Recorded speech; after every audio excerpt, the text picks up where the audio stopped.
Jésus-Christ, qui nous a donné la vie éternelle. Jean 4, versets 13 à 42. Jésus répondit et lui dit : Quiconque boit de cette eau-ci aura de nouveau soif, mais celui qui boira de l'eau que je lui donnerai moi n'aura plus soif à jamais. Mais l'eau que je lui donnerai sera en lui une fontaine d'eau jaillissant en vie éternelle. La femme lui dit : Seigneur, donne-moi cette eau afin que je n'aie pas soif et que je ne vienne pas ici pour puiser. Jésus lui dit : Va, appelle ton mari et viens ici. La femme répondit et dit : Je n'ai pas de mari. Jésus lui dit : Tu as bien dit : Je n'ai pas de mari, car tu as eu 5 maris, et celui que tu as maintenant n'est pas ton mari. En cela tu as dit vrai. La femme lui dit : Seigneur, je vois que tu es un prophète. Nos pères ont adoré sur cette montagne-ci, et vous dites qu'à Jérusalem c'est le lieu où il faut adorer. Jésus lui dit : Femme, crois-moi, l'heure vient que vous n'adorerez le Père ni sur cette montagne ni à Jérusalem. Vous adorez vous ne savez quoi. Nous savons ce que nous adorons, car le salut vient des Juifs. Mais l'heure vient, et elle est maintenant, que les vrais adorateurs adoreront le Père en esprit et en vérité, car aussi le Père en cherche de tels qui l'adorent. Dieu est esprit. Il faut que ceux qui l'adorent en esprit et en vérité. La femme lui dit : Je sais que le Messie qui est appelé le Christ vient. Quand celui-là sera venu, il nous fera connaître toutes choses. Jésus lui dit : Je le suis, moi qui te parle. Et là-dessus ses disciples vinrent, et ils s'étonnaient de ce qu'il parlait avec une femme. Toutefois nul ne dit : Que lui demandes-tu ou de quoi parles-tu avec elle ? La femme donc laissa sa cruche et s'en alla à la ville et dit aux hommes : Venez, voyez un homme qui m'a dit tout ce que j'ai fait, celui-ci n'est-il point le Christ ? Ils sortirent de la ville et ils venaient vers lui. Mais pendant ce temps, les disciples le priaient, disant : Rabbi, mange. Mais il leur dit : Moi j'ai de la viande à manger que vous ne connaissez pas. Les disciples donc dirent entre eux : Quelqu'un lui aurait-il apporté à manger ? Jésus leur dit : Ma viande est de faire la volonté de celui qui m'a envoyé et d'accomplir son œuvre. Ne dites-vous pas, vous, il y a encore 4 mois et la moisson vient ? Voici, je vous dis, levez vos yeux et regardez les campagnes, car elles sont déjà blanches pour la moisson. Celui qui moissonne reçoit un salaire et assemble du fruit en vie éternelle, afin que, et celui qui sème et celui qui moissonne se réjouissent ensemble, car en ceci est vérifiée la vraie parole. L'un sème et un autre moissonne, mais je vous ai envoyé moissonner ce à quoi vous n'avez pas travaillé. D'autres ont travaillé et vous êtes entrés dans leur travail. Or plusieurs des Samaritains de cette ville-là crurent en lui, à cause de la parole de la femme qui avait rendu témoignage. Il m'a dit tout ce que j'ai fait. Quand donc les Samaritains furent venus vers lui, ils le priaient de demeurer avec eux, et il demeura là 2 jours. Et beaucoup plus de gens crurent à cause de sa parole, et ils disaient à la femme : Ce n'est plus à cause de ton dire que nous croyons, car nous-mêmes nous l'avons entendu et nous connaissons que celui-ci est véritablement le Sauveur du monde.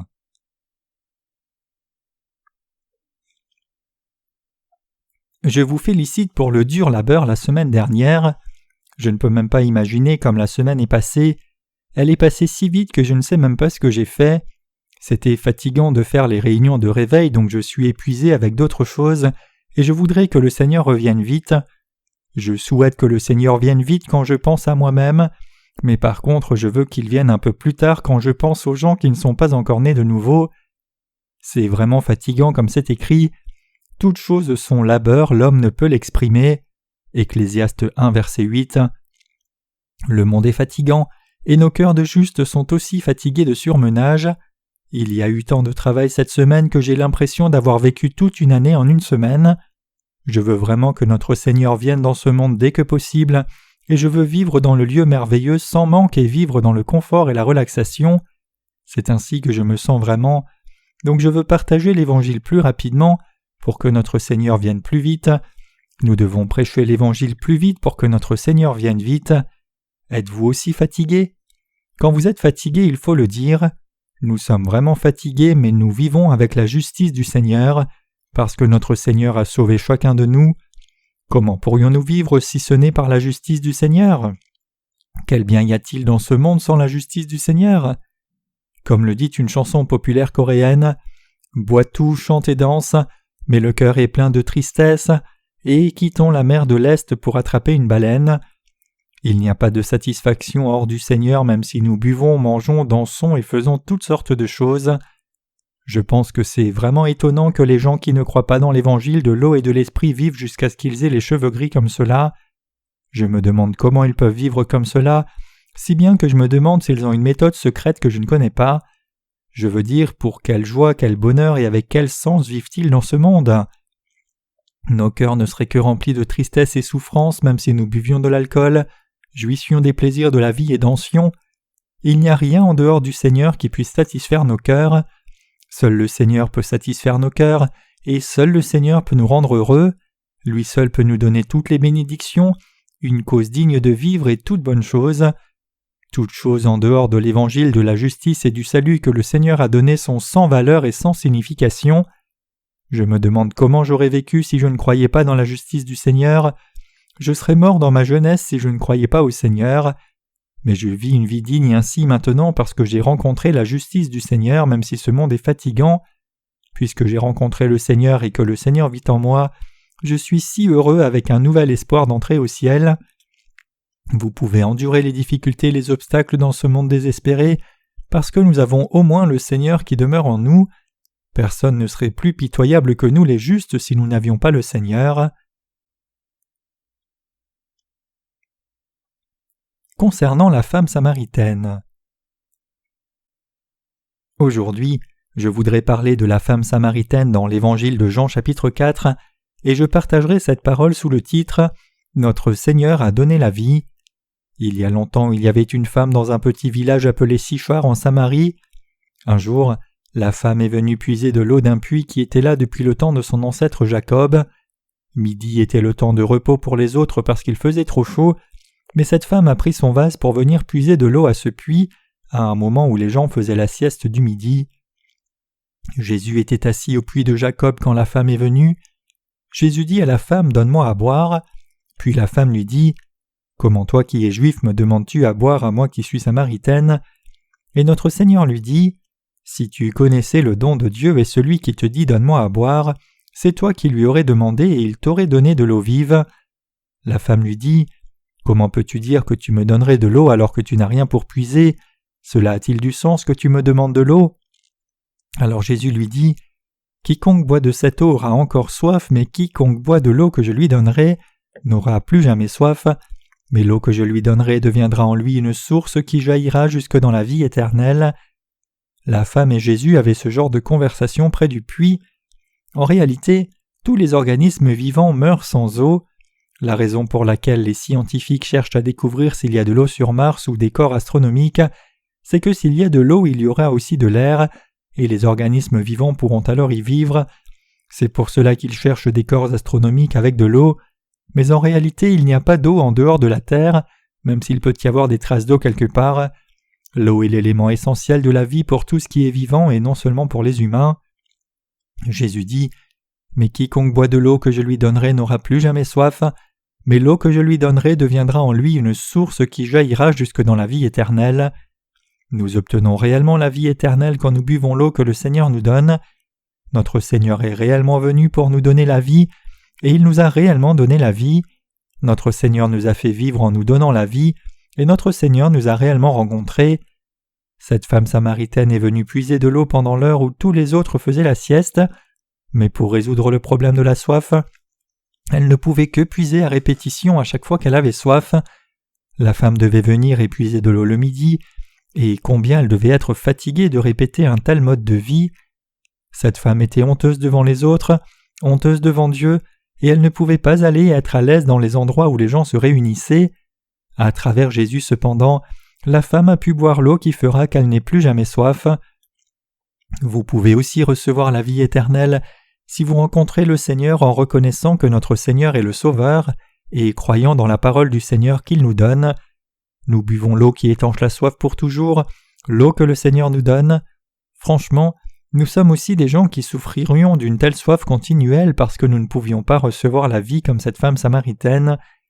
Nous avons essayé d'étancher la soif par les religions, mais la soif a continué. Nous sommes aussi des gens honteux à cause de nos péchés, comme la femme qui devait puiser de l'eau pendant que les autres faisaient la sieste à cause de sa honte. Nous étions assoiffés à cause du péché, et nous n'avions pas de choix que de mourir à cause du péché, mais le Seigneur nous a donné la vie, tout comme il l'a fait pour la femme. Quand Jésus a dit à la femme qu'il lui donnerait de l'eau pour qu'elle n'ait plus jamais soif, la femme lui a dit avec intérêt « Donne-moi de cette eau afin que je ne vienne plus puiser ici ». C'était une si bonne nouvelle pour elle qui était fatiguée de puiser de l'eau. Jésus lui dit « Va, appelle ton mari et viens ici », et elle a dit qu'elle n'avait pas de mari. Puisque Jésus savait tout de sa situation, il a dit « Tu as eu 5 maris et celui avec qui tu es maintenant n'est pas ton mari, et en cela tu as dit vrai. » Comme Jésus le dit, elle avait eu 5 maris, mais elle vivait avec un autre homme parce qu'elle ne trouvait pas de satisfaction. Mais même l'homme avec qui elle vivait ne pouvait pas lui donner satisfaction. Ainsi, il n'y a pas de satisfaction dans toutes les choses que quelqu'un croit ou dont il dépend. L'âme est toujours vide même si l'on étudie dur, se marie, gagne de l'argent et jouit des plaisirs de la vie. Il n'y a qu'une soif continuelle. Il n'y a rien dans ce monde qui puisse nous satisfaire. Y a-t-il une satisfaction en vivant dans ce monde ? Y a-t-il une satisfaction dans les choses de ce monde ? Y a-t-il de la satisfaction à gagner de l'argent ? Y a-t-il de la satisfaction dans les choses de ce monde ? Y a-t-il de la satisfaction à boire de l'alcool et manger de la nourriture délicieuse ? Y a-t-il de la satisfaction dans nos activités de loisirs ? Il n'y a pas de satisfaction dans quoi que ce soit. Rien dans ce monde ne peut nous satisfaire, vous et moi. Les gens tombent dans les choses mondaines et les suivent en pensant qu'ils trouveront la satisfaction, mais ils ne trouvent qu'absence de sens à la fin. Il n'y a pas de vraie satisfaction dans quoi que ce soit de ce monde. Y a-t-il une satisfaction dans le travail lui-même juste parce que nous faisons le travail dans l'Église née de nouveau ? Non. Nous avons seulement satisfaction dans le Seigneur, et il n'y a pas de satisfaction dans le travail lui-même. Il n'y a rien qui puisse combler votre cœur, votre âme de satisfaction. C'est l'enseignement essentiel de cette parole. La femme samaritaine réalise que Jésus n'était pas un homme ordinaire après avoir vu qu'il pénétrait entièrement dans son cœur. Au début, elle pensait que Jésus était un prophète, mais ses yeux se sont ouverts alors qu'elle était en conversation avec le Seigneur, et elle a réalisé le fait que « Ouah, c'est le Messie, le Sauveur ». La femme qui a bu de l'eau vive du salut que Jésus a donné a su qui était Jésus, et elle a immédiatement laissé son vase pour se rendre au village et témoigner de Jésus. Si son mari l'avait entendu dire « Je n'ai pas de mari », sa fierté aurait été touchée. Il aurait certainement dit quelque chose comme « Quoi, tu dis que tu n'as pas de mari alors que tu en as un juste là, j'ai l'impression d'être sec, je suis dépassé. » Pourquoi dirait-elle que l'homme qui vivait avec elle à ce moment-là n'était pas son mari ? C'est parce qu'elle n'avait pas de réelle satisfaction dans son cœur même si elle dépendait de son mari et l'aimait. Nous sommes tous comme cela. Avons-nous aussi une vraie satisfaction dans les choses du monde ? Nous n'avons pas de satisfaction dans les choses du monde. Comme la femme samaritaine a dit que même son mari actuel n'était pas son mari, le mari, la femme, l'argent, le pouvoir, le prestige ou un autre bon environnement ne peut pas donner de vraie satisfaction à nos cœurs. Seriez-vous satisfait si vous aviez l'une ou l'autre de toutes ces choses ? Vous pouvez penser « Je veux être telle personne », je veux être une personne qui est débordée de satisfaction quand j'ai un peu de ces choses du monde. Je veux vivre comme une personne qui est satisfaite et heureuse avec juste un peu. L'on dit qu'un simplet est toujours heureux, et je veux parfois être aussi un simplet qui n'a pas de pensée ou de soucis. Vous ne savez pas combien un simplet est heureux. Un simplet montre ses dents sales et il est heureux quand vous lui donnez un petit quelque chose à manger. Il n'est pas juste heureux dans son cœur, mais il déborde de bonheur de la tête aux pieds.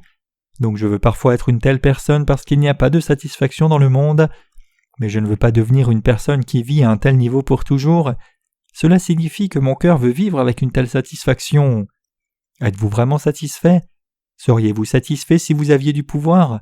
Seriez-vous satisfait si vous aviez argent et richesse ? Seriez-vous satisfait par la famille ? La femme samaritaine ne pouvait pas être satisfaite. Vous non plus ne seriez pas satisfait, moi non plus.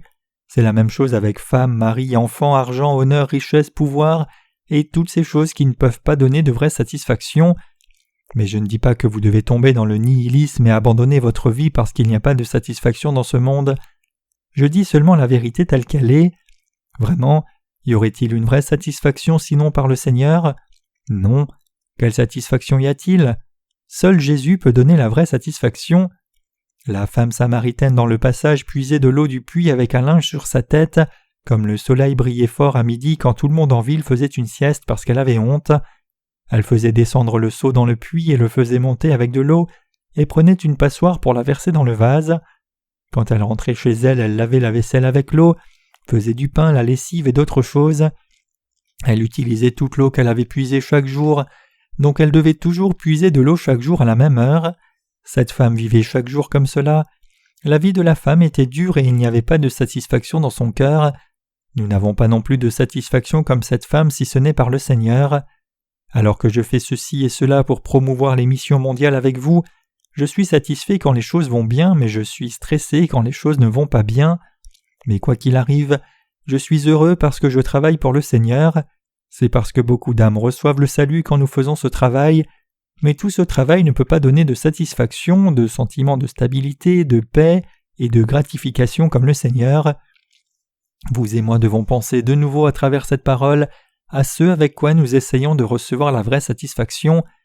Nous devons repenser si nous pouvons être satisfaits par les choses de ce monde.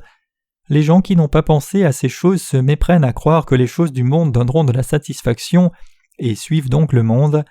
Nous devons penser aux choses spirituelles et nous devons aussi suivre ce dans quoi il y a la vraie satisfaction. Mais c'est le Seigneur qui rafraîchit toujours nos cœurs, nous satisfait toujours, fait que l'œuvre de vie soit manifeste et donne des bénédictions célestes. Y a-t-il quelqu'un ou quelque chose qui rafraîchisse vos cœurs, donne la satisfaction et donne la bénédiction céleste? Non, seul Jésus peut vous amener à la vie éternelle sur le sentier béni et vous donner le salut du péché. Seul Jésus nous donne et à tous les gens de ce monde la vraie satisfaction corps et esprit. Les gens qui ont rencontré Jésus sont contents de penser à Jésus. Pensez à Jésus et comprenez que toutes les choses du monde ne peuvent pas donner de satisfaction, puis mettez de côté les autres pensées un moment et pensez seulement à Jésus. Vous êtes content de penser à la grâce du salut et la bénédiction que le Seigneur vous a donnée. Vous avez la satisfaction quand vous pensez au salut et à la bénédiction du Seigneur. Vous recevez la satisfaction quand vous pensez à la grâce et la bénédiction du salut. Le Seigneur a expié tous nos péchés une fois pour toutes par l'évangile de l'eau et de l'esprit. Le Seigneur a expié tous nos péchés blancs comme neige et a fait de vous le peuple de Dieu. Comment pouvons-nous nous reposer sans croire au Seigneur, sans boire cette eau qui fait que l'on n'ait plus soif, l'eau que le Seigneur nous a donnée par son baptême, par son sang et par sa vie?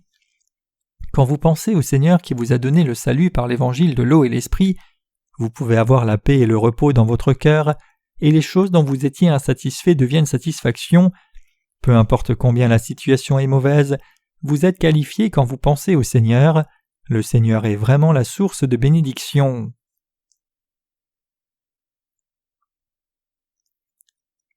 Nous devons comprendre le fait que nous ne pouvons pas jouir de satisfaction par les choses de ce monde. Nous avons réalisé qu'il n'y a définitivement pas de satisfaction dans les choses du monde, même si nous essayons de trouver satisfaction dans les choses du monde. Donc je veux que vous croyiez au Seigneur alors que vous savez que les choses de ce monde sont nécessaires temporairement, alors que nous vivons dans ce monde, et que le Seigneur est Dieu dont nous avons absolument besoin pour l'éternité. Notre relation avec le Seigneur est-elle inversée? Ne sommes-nous pas assis sur le siège du Maître? Je me demande si les positions de Maître et serviteur ont été inversées. Le Seigneur est réellement éternellement notre Maître qui nous donne le repos éternel, mais n'essayons-nous pas de repousser le Seigneur et de trouver la satisfaction par les choses de ce monde? Ne sommes-nous pas satisfaits ainsi? Ne nous trouvons pas dans une zone de confort de ce monde comme si toutes ces choses nous donnaient la satisfaction à la place du Seigneur? Alors, nous devons nous détourner d'une telle pensée. Peu importe combien nous sommes manquants et faibles, le Seigneur est devenu notre Maître en nous sauvant, et notre Seigneur nous donne la vraie satisfaction et toutes les bénédictions. Vous arrive-t-il de penser au Seigneur juste comme un accessoire que vous prenez quand vous en avez besoin et jetez quand vous n'en avez pas besoin? Je ne veux pas que vous pensiez au Seigneur comme un tel sujet. Ce monde est l'accessoire et pas le Seigneur. Ce sont les choses du monde que nous utilisons temporairement quand nous en avons besoin et que nous écartons autrement. Le Seigneur nous a donné le salut éternel à vous et moi. Il nous a donné l'eau vive qui fait que nous n'ayons plus soif. Le Seigneur a expié tous nos péchés. Notre Seigneur est venu dans ce monde et a pris tous nos péchés sur lui en recevant le baptême au Jourdain, puis il a reçu le jugement à la croix à notre place. Il est ressuscité des morts et vit toujours assis à la droite du trône de Dieu le Père. Ainsi, pour ceux qui croient seulement en lui, il est devenu le vrai Dieu, le vrai Sauveur et la garantie de notre salut. Et notre Seigneur veut demeurer dans votre cœur comme le Maître maintenant après vous avoir sauvé. Cela signifie que le Seigneur veut demeurer dans votre cœur comme le Maître et non un invité. Maintenant, reconnaître le Seigneur comme le Maître ou non dépend de votre pensée et votre cœur. Il est mauvais de ne pas traiter son propre maître comme le maître.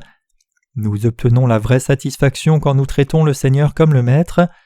N'essayez pas de recevoir la satisfaction par les choses de ce monde. Ne vous épuisez pas pour les choses de ce monde.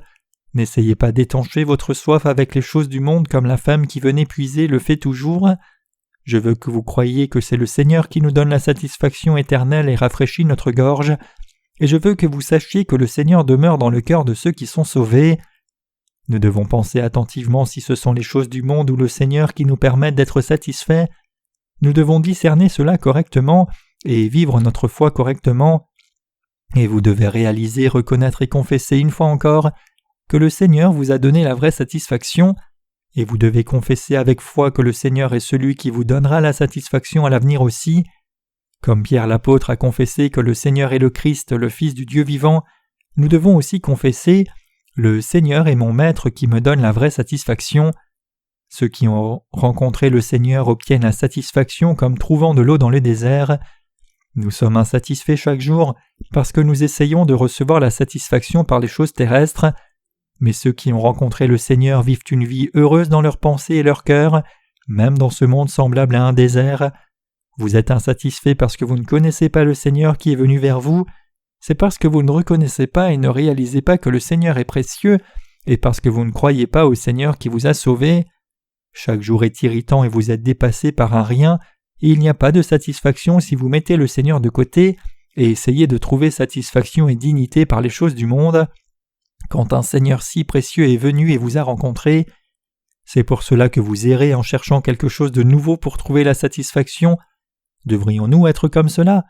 Devrions-nous chercher les choses de ce monde et essayer de trouver la satisfaction en elles, alors que le Seigneur est venu dans nos cœurs, que le Seigneur nous a donné l'eau vive qui fait que nous n'ayons plus soif éternellement et demeure déjà dans nos cœurs comme notre Seigneur? Nous ne devons pas être comme cela. Nous deviendrions méchants corps et esprit si nous devenions comme cela. Vous êtes les gens qui avaient reçu la rémission des péchés en croyant dans l'évangile de l'eau et de l'esprit. Nous prenons ceci et cela dans ce monde quand le Seigneur le permet, mais ce ne sont que des choses passagères. Celui qui donne la satisfaction éternelle, c'est le Seigneur. Le Seigneur vous donne la vraie satisfaction et demeure dans vos cœurs. Je veux vraiment que vous croyiez au Seigneur et viviez avec foi en lui. Je veux que vous jouissiez de la satisfaction dans le Seigneur seulement.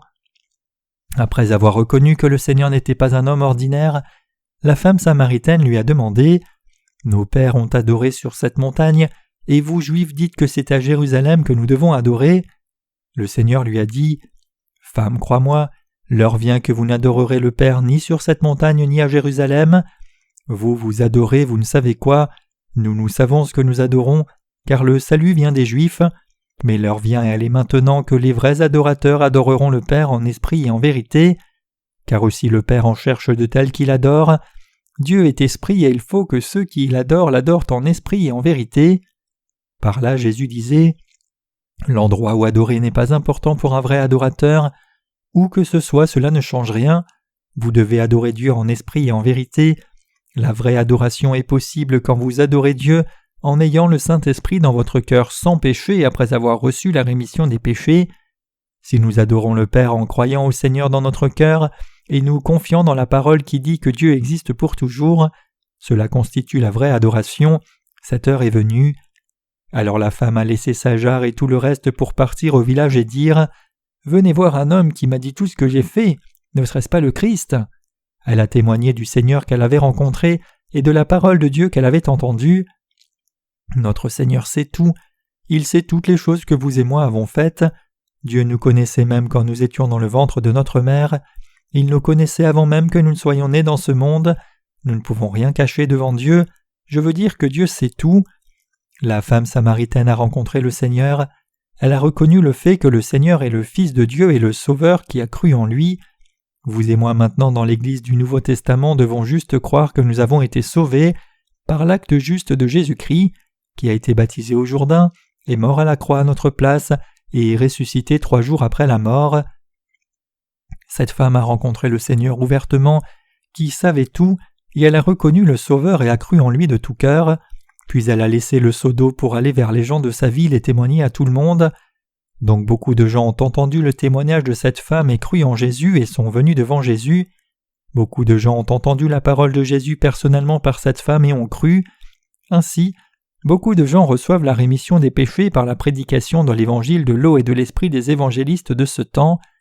Les gens qui ont reçu la rémission des péchés lisent cette parole et leur foi devient vraiment ferme et forte par la parole de Dieu. Jésus est le Sauveur de ce monde et le Dieu du salut. Nous avions vécu la même vie que cette femme. Nous sommes vraiment occupés dans ce monde, mais nous vivons actuellement grâce au Seigneur, et nous sommes satisfaits à cause du Seigneur.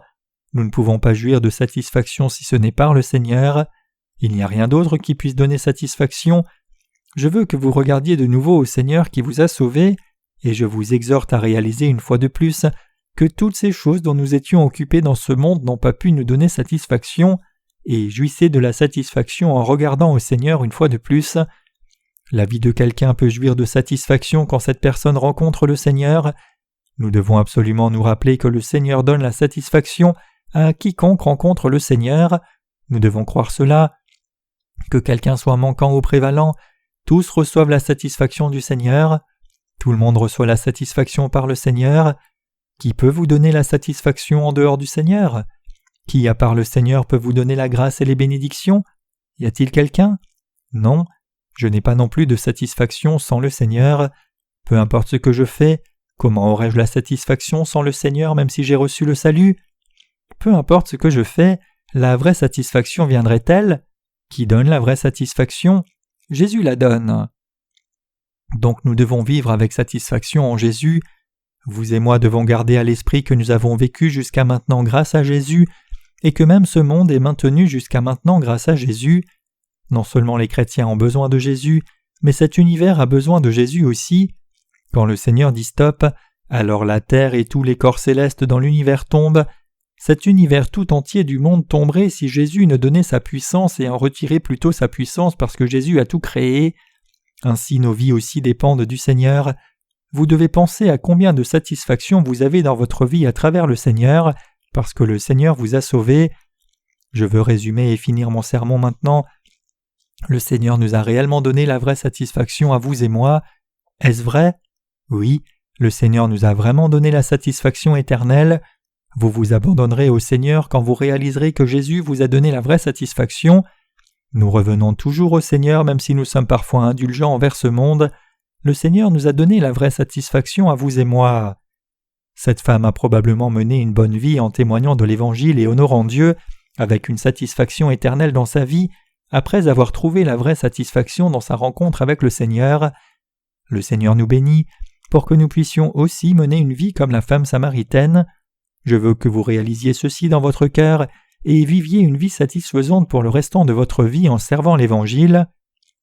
Je suis certain que le Seigneur nous a donné ses bénédictions à vous et moi. Je veux rendre grâce au Seigneur.